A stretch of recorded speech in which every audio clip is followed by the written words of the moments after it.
Exam news update YouTube channel में आपका स्वागत है। और ये जो नोटिस दिया गया है, ये उर्दू अनुवादक की लिखित परीक्षा के उपरांत जो योग्य विद्यार्थी पाया गया है, जो 182 विद्यार्थी की काउंसलिंग का दिनांक भी दे दिया गया है आयोग की तरफ से, जो 3 मार्च 2022 से लेकर 4 मार्च 2022 को आयोग कार्यालय में निर्धारित है। और योग्य पाए गए अभ्यर्थियों की सूची विस्तृत कार्यक्रम के साथ आयोग की वेबसाइट पर अपलोड कर दिया गया है। और संबंधित अभ्यर्थियों को ये निर्देश दिया जाता है कि ये विहित प्रपत्र 1 में वांछित विवरण को भरकर सभी प्रमाण पत्र को मूल प्रति और 3 सेट अभिप्रमाणित छाया पत्र के साथ निर्धारित तिथि समय पर आयोग कार्यालय में उपस्थित होना सुनिश्चित करेंगे। और ये सारी जानकारी मैं आपको बताऊंगा। और आप लोग चैनल पर नए हैं तो चैनल को ज़रूर सब्सक्राइब करें। तो इसमें कौन कौन से प्रमाण पत्र लगेगा, मैं आपको ये पूरी डिटेल्स बताऊंगा, आप वीडियो पर बने रहें। सबसे फर्स्ट नंबर में आप देख रहे होंगे जो ये बिहार कर्मचारी चयन आयोग द्वारा लिखित परीक्षा हेतु निर्गत प्रवेश पत्र। इसमें ये कह रहा है जो भी आपको लिखित परीक्षा में जो मेंस में जो एडमिट कार्ड दिया गया था, इसका एडमिट कार्ड जैसो 1 नंबर में आपको ये ले जाना ज़रूरी है। इसके बाद मैट्रिक 2 नंबर में जो है मैट्रिक का जो मूल प्रमाण पत्र और जो अंक प्रमाण पत्र मार्कशीट, ये दोनों ले जाना पड़ेगा आप लोग को। इसके बाद 3 नंबर में है किसी मान्यता प्राप्त विश्वविद्यालय से उर्दू विषय के साथ स्नातक समकक्ष से संबंधित मूल अंक पत्र और प्रमाण पत्र। आप अगर उर्दू विषय से जहां से स्नातक किए हैं वहां का मूल प्रमाण पत्र और मार्कशीट, ये दोनों ले जाना पड़ेगा। इसके बाद अगर आप SC ST से आते हैं तो ब्लॉक स्तर पर निर्गत जाति प्रमाण पत्र। इसके बाद अगर BC EBC में आते हैं तो इसके लिए ब्लॉक स्तर से NCL सर्टिफिकेट जिसमें जाति और आवासीय का उल्लेख हो। इसके बाद 6 नंबर में कहता है EWS जो आर्थिक रूप से कमज़ोर श्रेणी के अभ्यर्थियों के लिए सक्षम पदाधिकारी द्वारा निर्गत प्रमाण पत्र ये होना है जो EWS में आते हैं। इसके बाद 7 नंबर में जो अगर विकलांग है वो विकलांग सर्टिफिकेट लगाना है उन लोगों को। 8 नंबर में है जो स्वतंत्रता सेनानी से संबंधित आते हैं जिसका पोता पोती नाती नतनी हेतु समकक्ष पदाधिकारी द्वारा निर्गत प्रमाण पत्र। इसके बाद 9 नंबर में है सरकारी सेवा में 3 वर्ष की निरंतर सेवा संबंधी प्रमाण पत्र से जो भी हो वो आपको सर्टिफिकेट ले जाना है। फिर इसके बाद 10 नंबर में है भूतपूर्व सैनिक के लिए प्रतिरक्षा सेवा में बिताए गए अवधि संबंधी प्रमाण पत्र, जो भी इससे संबंधित हो ये सर्टिफिकेट ले जाना है जरूरी। इसके बाद 11 नंबर में है जो फोटो युक्त पहचान पत्र, जैसे आधार कार्ड हो गया, वोटर ID कार्ड हो गया, पैन कार्ड हो गया, ड्राइविंग लाइसेंस हो गया, कुछ भी हो आपको फोटो युक्त पहचान पत्र एक ले जाना है। इसके बाद 12 नंबर में है क्रम 1 से लेकर 10 तक जो भी हो ये 3 पासपोर्ट साइज रंगीन फोटोग्राफ जो हाल ही में खींचा हुआ हो ये ले जाना ज़रूरी है। इसके बाद आप यहाँ पे देख रहे होंगे जो NCL जो पिछड़ा और अत्यंत पिछड़ा वर्ग के अभ्यर्थियों के लिए क्रीमी लेयर रहित प्रमाण पत्र जमा करने की अंतिम तिथि 4/12/2019 से यानी 4/12/2019 तक कहता है NCL होना चाहिए। जो अभी ये बिहार SSC के प्रथम इंटर लेवल वाला में जो अभी केस चल रहा है यही हाल इसमें भी है। जो 4/12/2019 से पहले या 1 वर्ष से अधिक पुराना होने पर आपको ये जो नीचे फॉर्म दिया गया है उस पर आपको सो घोषणा करके हस्ताक्षरित करके और समर्पित करना पड़ेगा। लेकिन ये जो कह रहा है NCL वो 4/12/2019 से पहले वाला होना चाहिए। इसके बाद आयोग द्वारा निर्धारित प्रपत्र 1 और आयोग के वेबसाइट पर जो है सो अपलोड है और अभ्यर्थियों को ये निर्देश दिया जाता है कि आयोग के वेबसाइट से डाउनलोड कर लेंगे। और इसके बाद कोरोना का संक्रमण को ध्यान में रखते हुए मास्क लगाना है, हैंड सैनिटाइजर करना है, पेयजल आदि साथ में लाएंगे, साथ ही सोशल डिस्टेंसिंग का भी पालन आपको करना पड़ेगा। इसके बाद आप यहाँ पे देख रहे होंगे जो ये स्टूडेंट का जो लिस्ट दिया गया है यहाँ पर काउंसलिंग का जो 3 तारीख को और 4 तारीख को है। जो 3 तारीख को फर्स्ट सीटिंग में 10 बजे से है, इसमें कुल टोटल 45 स्टूडेंट है। और 3 को जो सेकेंड सीटिंग में है वो 2 बजे से है जिसमें भी 45 स्टूडेंट है। इसके बाद ये 4 तारीख को आप यहाँ पे देख रहे होंगे 4/3/2022 को। ये फर्स्ट सीटिंग में भी आप जो है सो 46 स्टूडेंट है। इसके बाद 4/3/2022 को जो 46 स्टूडेंट है जो सेकेंड सीटिंग में 2 बजे से है। इसके बाद आप यहाँ पे जो है सो ये देख लेना है जो प्रपत्र 1 में आप लोग कैसे भरेंगे और क्या भरेंगे, ये सब पूरी जानकारी बताऊंगा।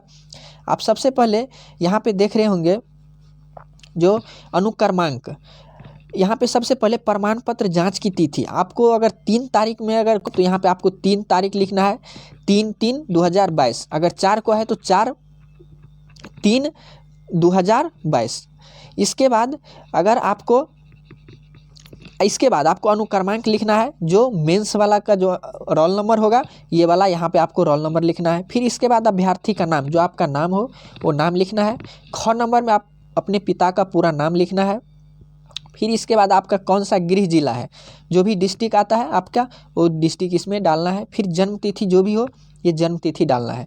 और उम्र का सत्यापन जो आप लोग 4 नंबर में देख रहे हैं उसमें आप लोग सही से भरिएगा, क्योंकि जो जन्म तिथि है उस जन्म तिथि को इसके बाद 1/8/2015 उस डेट में निकालना है।